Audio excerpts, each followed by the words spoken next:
Hi friends, అందరూ ఎలా ఉన్నారు? బాగున్నారా? మేమైతే చాలా బాగున్నాం. మీరు అందరూ బాగున్నారని అనుకుంటున్నాను. ఈరోజు సండే వ్లాగ్ అనమాట. సండే స్పెషల్ మా ఇంట్లో ఈరోజు ప్రాన్స్ తెచ్చారు మా హస్బెండ్. అయితే ఈ ప్రాన్స్ నేను ఎలా వండుతాను నా స్టైల్లో అనేది మీ అందరికీ చూపించాలి అనుకుంటున్నాను. ప్రాన్స్ అంటే రొయ్యలండి, చాలామందికి తెలుసు, కానీ తెలియని వాళ్ళు కూడా ఎవరైనా చూస్తారు కదా, వాళ్ళ కోసమనే చెప్తున్నాను. ప్రాన్స్ అంటే ఏంటో అనుకుంటారు కదా, అందుకనే చెప్తున్నాను. ప్రాన్స్ అంటే రొయ్యలు అనమాట. ఇప్పుడు ఆ రొయ్యల కూర నేను ఎలా చేస్తాను ఏంటి అనేది వ్లాగ్ అనమాట, చూస్తూ ఉండండి.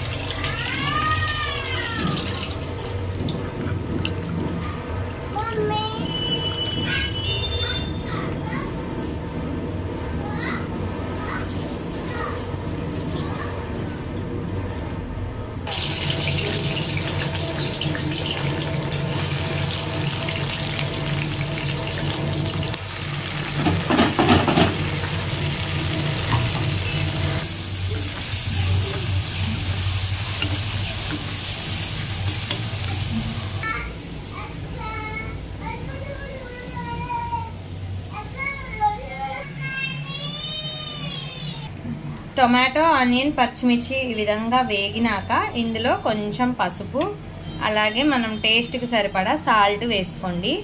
నేనైతే ప్రజెంట్ కొంచెమే వేస్తున్నా, సరిపోకపోతే మళ్ళీ కలుపుకుంటా.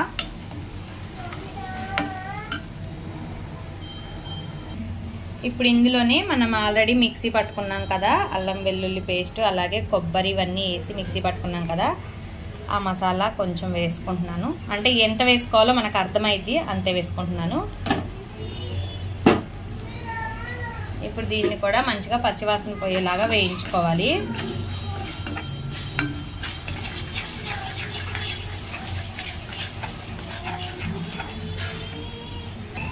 అల్లం వెల్లుల్లి పేస్ట్ కూడా పచ్చివాసన పోయినాక మనం క్లీన్ చేసి పెట్టుకున్న రొయ్య ముక్కలు అయితే ఇందులో వేసుకోవాలి.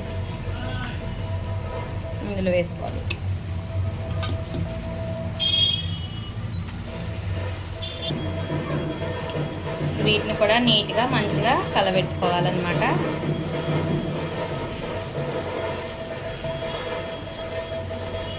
ఆయిల్ ఎప్పుడైనా కొంచెం ఎక్కువే వేసుకోవాలి, ఎందుకంటే నాన్ వెజ్ కర్రీస్లో ఆయిల్ వేసుకుంటేనే బాగుంటుంది, నీచు వాసన ఎక్కువ లేకుండా ఉంటుంది అనమాట.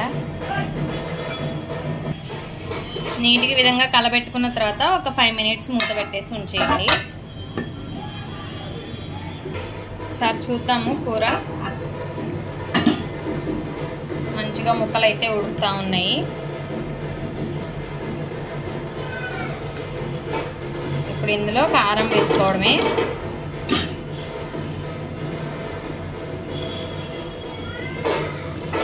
మనం కారం ఎంత తింటామో అర్థమవుతుంది కదా, దాన్ని బట్టి కారం వేసుకోవడమే. నాన్ వెజ్లో ఎప్పుడైనా కూడా కారం కొంచెం ఎక్కువ వేసుకోవాలి.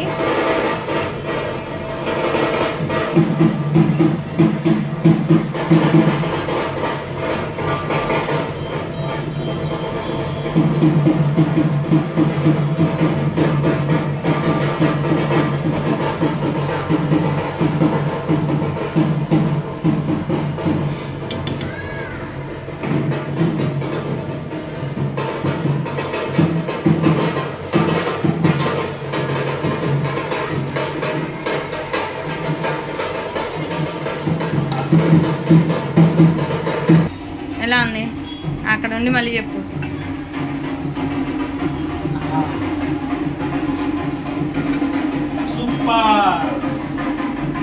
ఒక ముక్క తిను, ఉడికిందా లేదా నువ్వు తిని చెప్పు.